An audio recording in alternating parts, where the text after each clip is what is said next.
السلام عليكم ورحمة الله تعالى وبركاته. بسم الله والحمد لله والصلاة والسلام على أشرف رسل الله وعلى آله وأصحابه الفائزين برضا الله. أما بعد. സഹോദരങ്ങളെ, സുഹൃത്തുക്കളെ,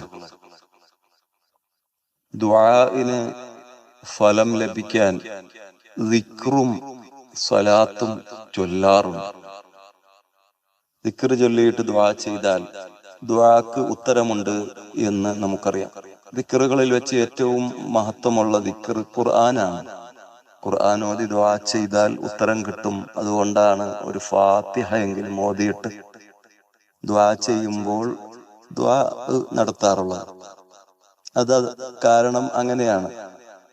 നിസ്കാരത്തിന്റെ ശേഷം നമ്മൾ ദുആക്ക് ഉത്തരം കിട്ടുന്ന സമയമാണെന്ന ഹദീസ് കേട്ടിട്ടുണ്ട്. നിസ്കാരം മുഴുക്കയും ഖുർആനോത്തും ദിക്റും തുടങ്ങിയ ഇബാദത്തുകളാണ് മൊത്തത്തിൽ ഒരു ഇബാദത്തിന്റെ ശേഷമുള്ള ദുആഇന് വലിയ ഉത്തരവുണ്ട്.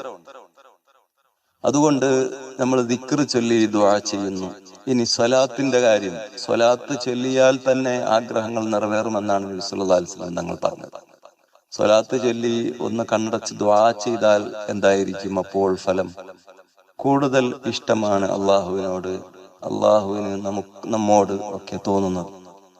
ആ നിലയിൽ സ്വലാത്തിന്റെ ശേഷമുള്ള ദുആഇന് വലിയ പ്രത്യേകതയുണ്ട്. എന്തെങ്കിലും ആഗ്രഹങ്ങൾ നിറവേറാൻ പെട്ടെന്ന് ഒരു പിടുത്തം, ഒരു വിഷമം വന്ന് നമ്മുടെ ശരീരത്തിൽ, നമ്മുടെ ജീവിതത്തിൽ ബാധിച്ചാൽ, നമ്മുടെ ജോലിയിൽ ബാധിച്ചാൽ എന്ത് ചെയ്യണമെന്നറിയാതെ പരിസര ബോധം നഷ്ടപ്പെടുന്ന ഒരു സാഹചര്യങ്ങൾ ഉണ്ടാകാറുണ്ട്. നമുക്കെല്ലാം അനുഭവമാണ്. തിന്നതോ എണീറ്റതോ ഉറങ്ങിയതോ അറിയില്ല, ഉറക്കമോ ഉണ്ടാവത്തോ ഇല്ല. അങ്ങനെയുള്ള അവസ്ഥകളിൽ ഒരു 1111 സ്വലാത്തോ ഒരു 10,111 സ്വലാത്തോ ഒക്കെ നേർച്ചയാക്കി ചൊല്ലിയാൽ അള്ളാഹു അതിനെ മഞ്ഞുപോലെ ഒരുക്കി തരാറുണ്ട്. ഇത് സ്വലാത്ത് ചൊല്ലിയിട്ടുള്ള ദുആഇന്റെ പ്രത്യേകതയാണ്. എന്നാൽ ദിക്റും സ്വലാത്തും രണ്ടും ഒന്നിച്ചു ചൊല്ലിയിട്ടുള്ള ഒരു ദുആ നടത്തിയാലോ പിന്നെ അതിന്റെ ഫലം പറയേണ്ടതില്ലല്ലോ. അങ്ങനെയുള്ള ഒരു ദിക്റാണ് നമുക്കിപ്പോ പരിചയപ്പെടാനുള്ളത്. ആദ്യം ദിക്ർ, അള്ളാഹുവിനെ പുകഴ്ത്തുന്ന കുറെ വാചകങ്ങൾ, അതിനുശേഷം നബി സല്ലല്ലാഹു അലൈഹി വസല്ലം തങ്ങളുടെ പേരിൽ ഒരു സ്വലാത്ത്, അവിടുത്തെ കുടുംബത്തിന്റെ പേരിലും ഒരു ഷോർട്ടായ ചെറിയൊരു സ്വലാത്തും കൂടെ ചൊല്ലുന്നു.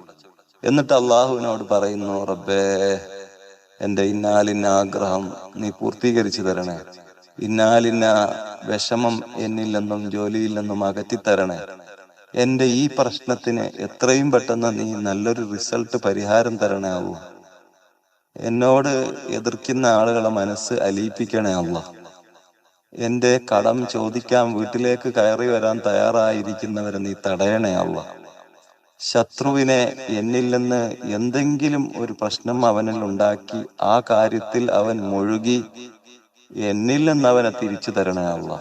ഇങ്ങനെയുള്ള ദുആകൾ നമ്മുടെ ഭാഷയിൽ ദുആ ചെയ്യാം. മലയാളത്തിൽ തന്നെ ദുആ ചെയ്യാം. മലയാളമോ നമുക്കറിയാവുന്ന ഏതെങ്കിലും ഭാഷയിൽ നമുക്കവിടെ ദുആ വച്ചു പിടിപ്പിക്കാം. അത് ലാസ്റ്റാണ് ആ ദുആ ചെയ്യേണ്ടത്. ഇങ്ങനെ 3 പ്രാവശ്യം സുബ്ഹിന്റെ ശേഷം ഒരാൾ ചൊല്ലിയാൽ അവന്റെ ദുആവിന് ഉത്തരം കിട്ടുമെന്നാണ്. ആ ദിക്റും ദുആവും പെട്ടെന്ന് നാം പറയുന്നു. സുബ്ഹി നിസ്കാരം കഴിഞ്ഞ് സാധാരണ പോലെ ദിക്റെല്ലാം ചൊല്ലി ദുആ എല്ലാം ചെയ്ത്, സാധാരണ നിസ്കാരത്തിന്റെ ശേഷമുള്ള ദുആകളൊക്കെ കഴിഞ്ഞതിന്റെ ശേഷമാണ് ഇത് ചെയ്യേണ്ടത്. ഖുർആൻ ഓതി കഴിഞ്ഞിട്ടോ അതിന് ശേഷവും ആകാം. അപ്പൊ സുബ്ഹി നിസ്കാരത്തിന്റെ ശേഷമുള്ള ആ ഒരു മുഹൂർത്തത്തിലാണ് ചൊല്ലേണ്ടത് ഏറ്റവും നല്ലത്. അത് കഴിഞ്ഞില്ലെങ്കിൽ മറ്റേതെങ്കിലും നിസ്കാരത്തിന്റെ ശേഷവും ചൊല്ലാം. കഴിയുമെങ്കിൽ എല്ലാ നിസ്കാരത്തിന്റെ ശേഷവും ചെല്ലാൻ തയ്യാറായാൽ അത് നിങ്ങൾക്ക് ഗുണം. ഇതിൽ പ്രത്യേകം പറയുന്നത് സുബ്ഹിക്ക് ശേഷം എന്ന് മാത്രം. അപ്പോൾ ഈ ദുആ നമുക്ക് പരിചയപ്പെടൽ ഒരു ആവശ്യമായിരിക്കുകയാണ്. അതുകൊണ്ട് ഞാൻ ആ ദുആ പറഞ്ഞ് പെട്ടെന്ന് അവസാനിപ്പിക്കാം. اللهم لا إله إلا أنت يا منان يا بديع السماوات والأرض يا ذا الجلال والإكرام യാ ഹയ്യു യാ ഖയ്യൂം സ്വല്ലി അലാ സയ്യിദിനാ മുഹമ്മദിൻ വഅലാ ആലിഹി. അർഹമുർ-റഹീമായ അല്ലാഹ്, എന്റെ കടം പെട്ടെന്ന് തീർത്തു തരണേ അല്ലാഹ്. എന്റെ മകളുടെ വിവാഹം പെട്ടെന്ന് ശരിയാക്കി തരണേ അല്ലാഹ്. എനിക്ക് ഖൈറായ ഒരു ജോലിയും നല്ല ഒരു വീടും തരണേ അല്ലാഹ്. ഇങ്ങനെ ഒരു വട്ടം ഏത് ആവശ്യമാണോ അത് നിങ്ങൾക്ക് അവിടെ പറയാം. ഞാൻ 2-3 ഉദാഹരണങ്ങൾ പറഞ്ഞു എന്ന് മാത്രം. വീണ്ടും അങ്ങനെ തന്നെ ആദ്യം മുതൽ ദിക്ർ ചൊല്ലുക. അല്ലാഹുമ്മ ലാ ഇലാഹ ഇല്ലാ അൻത യാ മന്നാനു യാ ബദിയസ് സമാവാതി വൽ അർളി യാ ദൽ ജലാലി വൽ ഇക്റാം യാ ഹയ്യു യാ ഖയ്യൂം സ്വല്ലി അലാ സയ്യിദിനാ മുഹമ്മദിൻ വഅലാ ആലിഹി. അർഹമുർ-റഹീമീനായ അല്ലാഹ്, എന്റെ ആഗ്രഹം നീ നിറവേറ്റി തരണേ അല്ലാഹ്. എനിക്കൊരു ഖൈറായ വീട് വിധിക്കണേ അല്ലാഹ്. എന്റെ മകൾക്കൊരു സ്വാലിഹായ ഭർത്താവിനെ നീ ഒരുക്കി വെക്കണേ അല്ലാഹ്. വീണ്ടും ആ ദിക്ർ ചൊല്ലുക. അല്ലാഹുമ്മ ലാ ഇലാഹ ഇല്ലാ അൻത യാ മന്നാനു യാ ബദിഅസ് സമാവാതി വൽ അർളി യാ ദൽ ജലാലി വൽ ഇക്റാം യാ ഹയ്യു യാ ഖയ്യൂം സ്വല്ലി അലാ സയ്യിദിനാ മുഹമ്മദിൻ വഅലാ ആലിഹി. അർഹമുർ-റഹീമീനായ അല്ലാഹുവേ, എന്റെ രോഗം നീ സുഖപ്പെടുത്തണേ അല്ലാഹ്. ഇങ്ങനെ ഏത് ആഗ്രഹങ്ങളും വേറെ വേറെയോ അല്ല ഒരേ ആഗ്രഹം 3 വട്ടമോ ചൊല്ലാം.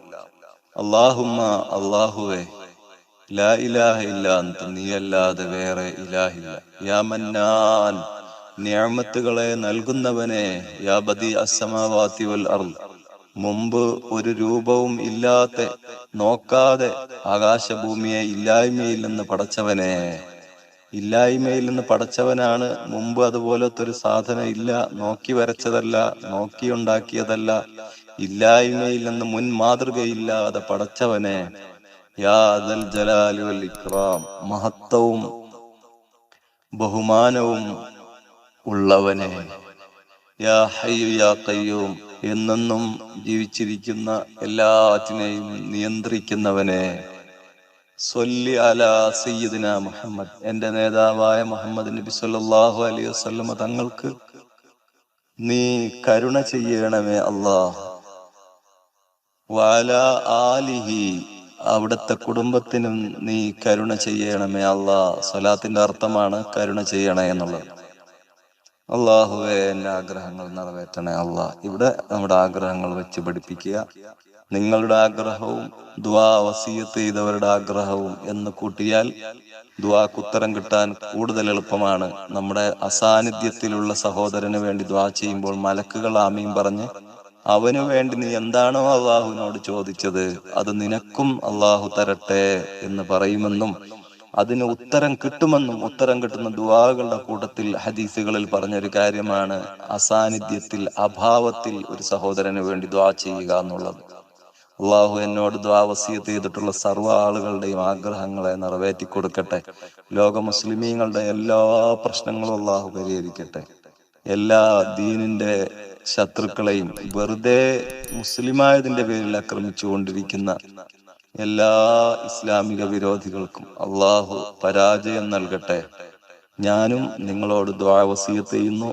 എന്റെ എല്ലാ ദുനിയവിയും ഉഖ്റവിയുമായ ആവശ്യങ്ങൾ പൂർത്തീകരിക്കാൻ നിങ്ങളുടെ ദുആകളിൽ ഉൾപ്പെടുത്തണമേ എന്ന് ദുആ ചെയ്യുന്നു. അപ്പോൾ ദുആ വസിയത്ത് ചെയ്തവരുടെ കൂട്ടത്തിൽ എന്നെയും കരുതുക. ദുആ വസിയത്ത് ചെയ്തവരുടെ ആഗ്രഹം നിറവേറണേ എന്നും നിങ്ങൾ ദുആ ചെയ്യുക. അള്ളാഹു നിങ്ങൾക്ക് ദുആ ചെയ്യാനും ദിക്ർ ചൊല്ലാനും അതുപോലെ എനിക്കും ദിക്ർ ചൊല്ലാനും ദുആ ചെയ്യാനും ധാരാളം സ്വലാത്ത് വേറെ ചൊല്ലുവാനും പടച്ച റബ്ബ് തൗഫീഖ് ചെയ്യട്ടെ. ഈ വോയിസ് കിട്ടുമ്പോൾ ഞാൻ മരിച്ചിട്ടുണ്ടെങ്കിൽ, അല്ലെങ്കിൽ ഇതിന് ശേഷം എപ്പോഴെങ്കിലും നാം മരിച്ചു കഴിഞ്ഞിട്ടുണ്ട് എന്നറിഞ്ഞാൽ നിങ്ങളൊക്കെ നിങ്ങളുടെ ദുആകളിലും ഹദിയ ചെയ്യുമ്പോൾ, ഫാത്തിഹോദി യാസീനോദി ഹദിയ ചെയ്യുമ്പോൾ അതിലുമെല്ലാം ഈ ഉള്ളവനെയും ഉൾപ്പെടുത്തണം. മറ്റൊരു കാര്യം എന്താന്ന് വെച്ചാൽ, നിങ്ങളിൽ എല്ലാ ദിവസവും ഇതുപോലുള്ള അറിവുകൾ ദിവസവും എത്തിച്ചു തരുന്നത് നമ്മളുടെ ഈ ചാനലിൻ്റെ അഡ്മിനാണ്. അപ്പോൾ ഈ ചാനലിൻ്റെ അഡ്മിൻ ഒരു വീട് കിട്ടിക്കൊണ്ടിരിക്കുകയാണ്. സംതിങ് ഒരു 4 വർഷത്തോളമായി ആ വീടിൻ്റെ പണി ഇതുവരെ ആയിട്ടും ഫിനിഷ് ആയിട്ടില്ല. അപ്പോൾ ഈ റമദാൻ മാസത്തിൽ നിങ്ങളാൽ കഴിയുന്ന ഒരു സഹായം പ്രതീക്ഷിക്കുന്നു. അപ്പോൾ ഈ ഇവിടെ ഒരു നമ്പർ, ഗൂഗിൾ പേ നമ്പർ മുകളിൽ കൊടുക്കുന്നതായിരിക്കും. സഹായിക്കുന്നവർക്ക് ഈ നമ്പറിൽ ഗൂഗിൾ പേ ചെയ്യാം. പിന്നെ എല്ലാ ദിവസവും നിങ്ങൾക്ക് വേണ്ടി പ്രത്യേകിച്ച് ദുആ എന്നും ഉണ്ടാകുന്നതായിരിക്കും. അപ്പോൾ സഹായിക്കുന്നവർ ഈ മുകളിൽ കാണുന്ന ഈ ഗൂഗിൾ പേ നമ്പറിൽ സഹായിക്കും എന്ന് പ്രതീക്ഷിക്കുന്നു. ആരായാലും ഈ ശബ്ദത്തിന്റെ ഉടമ ദുആ വസിയത്ത് ചെയ്തിട്ടുണ്ട് എന്ന് മനസ്സിൽ കരുതി ദുആയില് ഓർമ്മിക്കുക. അള്ളാഹു നമ്മെ സ്വർഗത്തിൽ ഒരുമിച്ച് കൂട്ടിത്തരട്ടെ. അസ്സലാമു അലൈക്കും വറഹ്മത്തുള്ളാഹി വബറകാതുഹു.